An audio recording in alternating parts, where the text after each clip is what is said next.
Josh, one of my favorite toys growing up was Legos. Sure. Undoubtedly, Legos. Mine too. I loved the systematic way it all fit together, and I loved how it sparked creativity. Yeah, I mean, I love Legos too. I just, in my adult life, for some reason, I kind of backed off from them for some reason. But I've leaned in heavier into other things. Yes. I've had a return to Legos, and so this is kind of a tribute, homage, and just riff on Legos everywhere. So launch out onto the loop with us as we discuss this today on Curiosity Continuum.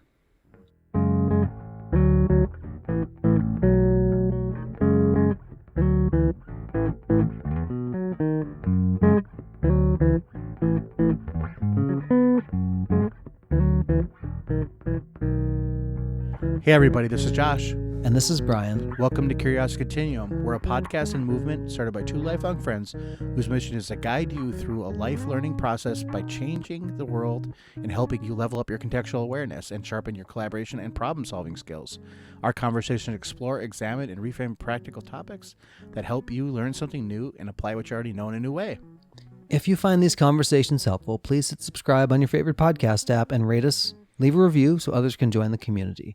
And you can always find us on curiositycontinuum.com and on our social media accounts. Thanks for tuning in. Let's start the conversation. All right, Brian. So you had this idea of Legos, and I love Legos too. I loved the space Legos when I was a kid, and that tickled my fancy where I got to do the little space moonlander stuff and everything. But you've still have a passion with Legos, and you've actually passed that on to your son and daughter too, haven't you? I have, I don't know if Legos needed really any help to pass on passion to the next generation. But it helps, I'm sure. Yeah. Well, I also love the space Legos. Now, right. Just to let everybody know, we said Legos. It's actually Lego bricks is technically like the correct way to say like the system. It's like the Lego bricks. Right, because Lego means let's play. Yes.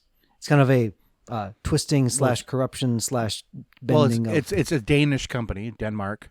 Yep. So Lego is actually, it means let's play or whatever. Yep, Legot. Yeah.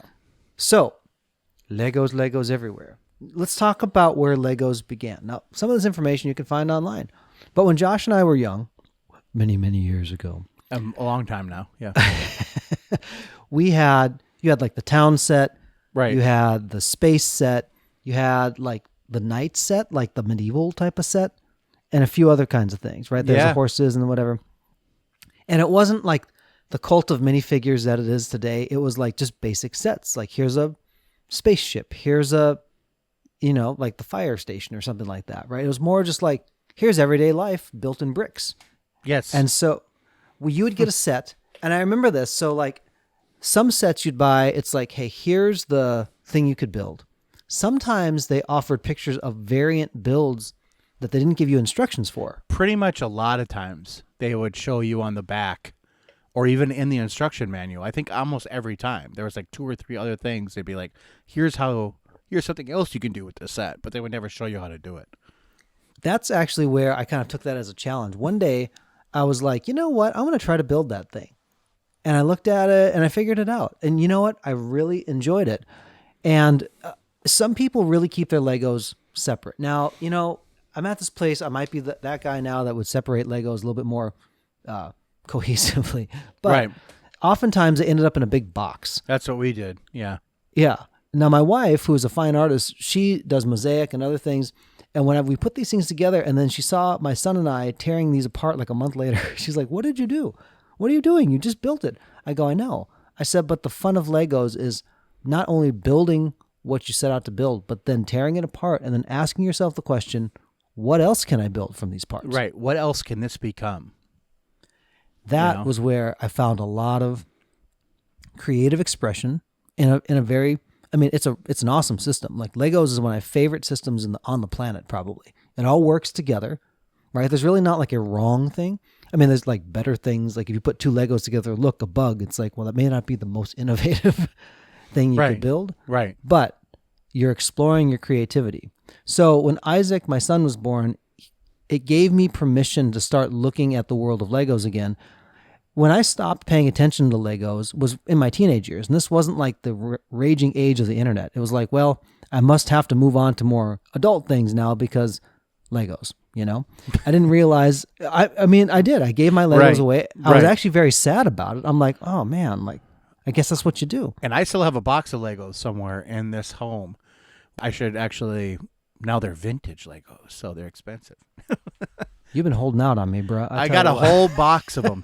I got a whole bin. It's like a 2x2 bin full of them. I gotta searching through your house. I gotta find them. I know the bin is very unique. It's a old film reel box and so it has like, it's like a metal container. Interesting. I've got it somewhere. You've heard it here, folks. I've got it. He's got it. Legos, to me, when I realized that there were adults, they were called AFOLs, adult fan of Legos, because now Instagram is big, and I was like, and even when Facebook was still in its infancy and other things, you began to see like, wow, like people build their own things. I'm like, at that time when you're a child, like, am I the only one that builds these things? Right. But there's whole communities of people that were doing it. Correct. What I love now is that it's united those folks. It's been like, hey, let's show off what we've done. Let's support one another. I love that. And it's gotten to the point too where you can go and buy just Lego bricks. Like you just buy the 6 bricks, the 2x3s or whatever, and you can just buy them. Because I mean, there was a story when we were younger, and that there was a girl that actually loved to build Legos, and like she would write to the Lego company saying, "Look, I need 200,000 bricks," and they're like, "We don't sell them that way," Yep. And then she like bought like a bunch of Lego sets and tore them apart, and then like built like the White House. And I remember this story. Yeah, and then she was offered a job by Lego, and now she still works for Lego. She's like one of their top executives now. Baller move, I'm telling you. Right, and now they sell, but you can buy bricks. Yes. Now I have been the beneficiary of this woman's like just pressing on the institution. Right. So several years ago, we actually did a Lego skyline of Nashville. So my son was in a private school, and they had an auction. Every year they had this auction for the class. And so this was the contribution. It was over 1,500 bricks, and the class contributed some of their own Lego bricks, and it went into this piece. It was awesome. I loved it. I designed it. I think it's now defunct, but it was like the Lego Designer, something you could like actually build online. Sure. Or like a program. And then what it would do is it would convert what you put onto the plate and give you a parts list. So I did order bulk Legos. I said, here's what I'm looking for. Now what's interesting is that on the customer service, and they said, well, we don't have this, but we can give you this instead. So some of it, like they actually have inventories and they're trying to work through to say how much they have. And it worked out wonderfully. What I actually liked about it is that you problem solved once you got the bricks, because now you have to actually build the thing. Right. And there are no instructions. It's just you have to build it. Right. Second thing, Josh, adults don't play enough. No. They don't revisit the things that even in their childhood that gave them joy as much as they should. Correct. It's and I'm learning this it's now. It's flabbergasting. I know, because I think you and I have always held on to some of that, like joy and wonder that we had, but a lot of adults like ripped it away because they were adults now. They didn't need to do that anymore, and they're spending a lot of money and a lot of time trying to recapture some of that. Yes, that's why nostalgia has always been big business. It will continue to be big business. Right. Right now, what's interesting is that like anything that's nostalgic, like from 80s, 90s, whatever, it's all online. You can like study it. I was actually having a related conversation about music, and I'm thinking like, why do my children like 80s music? Like there's no way I would have liked 50s music when I was their age. But it's because now it's just available. Like you had to know somebody who knew somebody who had a record of something to be able to listen to it. But now you can just listen to it and choose what you like, which is kind of fun. And a lot of my business networking and connection with people, what I did is I wanted to spend quality time with my son Isaac. And so we would have these trips out to the Lego store. Now, the brick wall at the Lego store will change depending on what Lego corporate decides to send the store or whatever's, in surplus or something. Right. It always changes. So Isaac and I built limited run custom Lego pieces, small things that people could leave on their desk.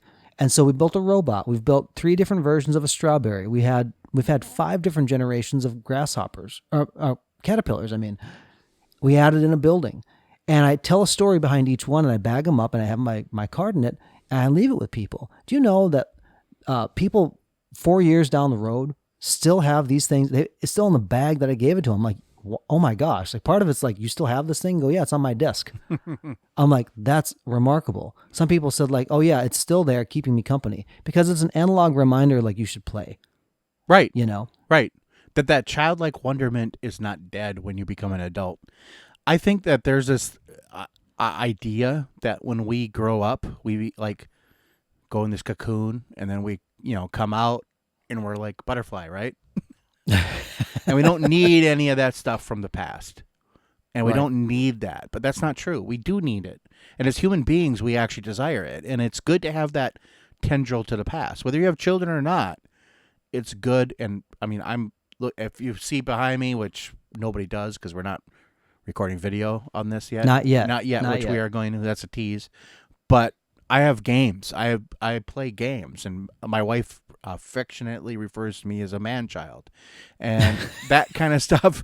But I'm also a serious man-child. I mean, I know when to be serious, but I also know that sometimes you just don't need to be serious. And I think this whole idea is, and I've always told this, my one piece of advice to people is, when they're young, they're always like, I want to be older. I want to be older. I want to be grown up. I'm like, look, you have your entire life to worry about paying the bills, doing your job, all that stuff. Why don't you just take a break while you have it and enjoy being a child or enjoy being younger? Because it never comes back around, and you're gonna try to catch that your entire life after. So it's like, maybe not your 20s so much, and your 30s kind of a little bit, but when you hit 40, you're gonna really start longing for the past and that kind of stuff. I think that's why grandparents also take joy in their grandchildren in a different way than their children. I see that. The needs of life are different, and you have a different cadence, and you take the time to play. Yeah, you really do. And part of it is too, like, that was one thing. Like both my grandparents, but my grandmother on my dad's side always did whatever we wanted. Like, she would play with us. We had games we made up and everything, and she just enjoyed the heck out of it. And it's so fun. Yeah, and now, like, when I'm older, those are like some of my most like cherished memories of her, because she took that time, and it must have been boring sometimes. For little kids to be like, Grandma, do this, Grandma, do that. Yeah. But she just enjoyed it and loved it. She probably enjoyed the process of you all discovering. I think that's what it is. Because as I get older, I even enjoy that more. Like, I enjoy watching younger people, like I have nieces and nephews, enjoy watching them grow up. Like, enjoy watching them like, oh my goodness, this is new, Mm-hmm. And to you, it's just like a normal everyday thing. Yes. Here's the challenge I want to put out to people is like, talk to somebody about your favorite toy growing up. I've asked people when they find out I like Legos, they'll start to share about things that they've created. Things that, if they have children, they do.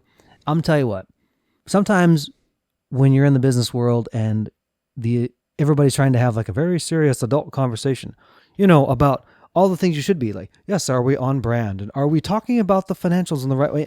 And those are important. I get it. Yes, Jeeves. Yes, Jeeves, you are. Yes, Jeeves, you are.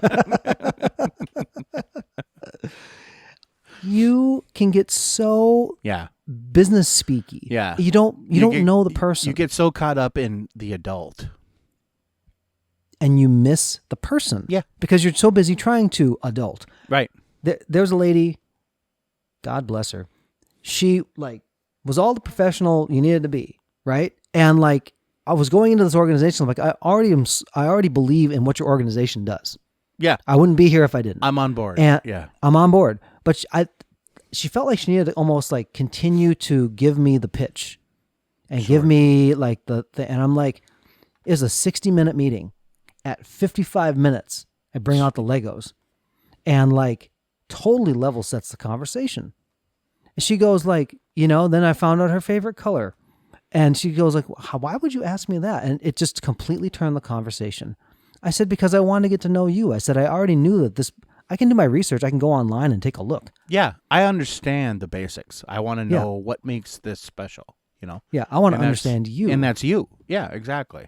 Yeah, and understand your story. Right. And I'll tell you what, that changed the dynamic entirely. Sure. And so, give people permission to play. That's all I got, Josh. Yeah.